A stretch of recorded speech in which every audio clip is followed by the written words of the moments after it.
It's simple for life to become all about playing catch-up on emails and texts, and about rushing this way and that, trying to meet deadlines and make it to meetings on time.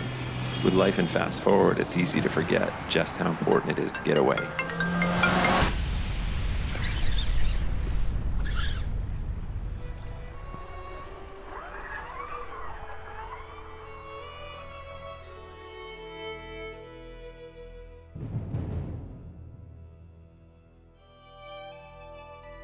Well, today we're going to do something I've never done before, and that's fish for rainbow trout and I hope maybe some bull trout too, that are following migrating salmon up from Quesnel Lake up into one of the tributary rivers to spawn. And I know that's a big thing on the West Coast, and it's a big thing in Alaska, and probably even in the Midwest, the Great Lakes salmon and steelhead fisheries. But I've never done that.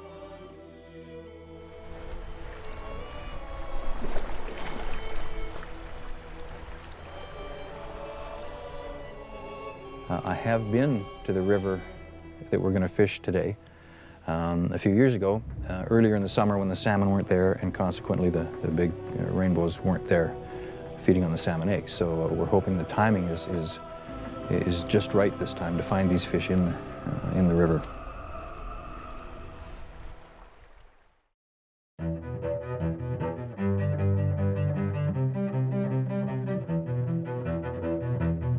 Follow me now, there is somewhere I want to go.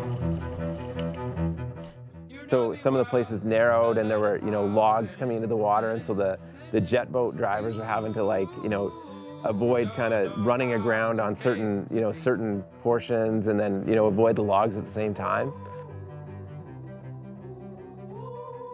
Just simply looking around and seeing, the large grizzly prints on the shore, and seeing that, the carcasses of salmon that they had already pulled up on the shore that they were ripping apart or that they had finished with. I mean, that added to this concept that we really were out in the middle of nowhere. I mean, people, my guess would be they pay thousands of dollars to go up to Alaska to go up and see this, but here we are right in the Caribou region, kind of right in central British Columbia, and this is what's happening right around us.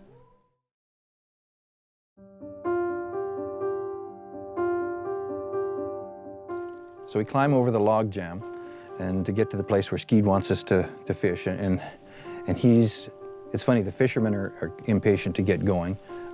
Skeed was probably even more impatient. He kept twitching and stuff and wondering when someone was actually going to get up there and make a cast, but of course we've got to get cameras ready and all that sort of stuff. So for some reason, I think it's probably had to do with age, I got to step in the water first, and I did, and Skeed said, cast over on the other side of those fallen logs you can see in the water, and there should be a whole bunch of fish stacked up in there. And the water is just colored enough from, I guess, glacial silt that you can't really, you can see the salmon, but you can't see the trout. It's almost like they're transparent. I believe I had a strike on my first cast, which I missed, and then I had another strike on my second cast and caught the fish, and we were kind of away for the rest of the morning.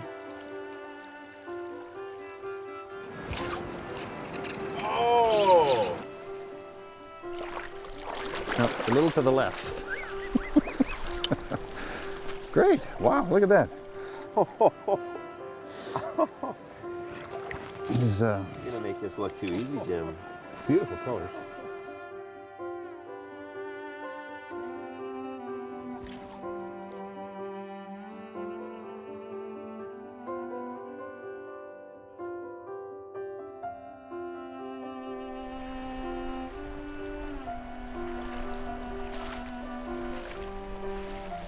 At one point throughout the day, we'd come around the corner and we'd gotten out of the boat and we were fishing, and there were some grizzly bears that had come out to the stream, and they were just downstream.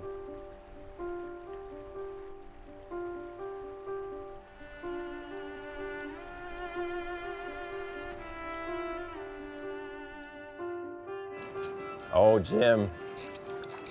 There we go. There, the double. Whoa! Look at that fish there.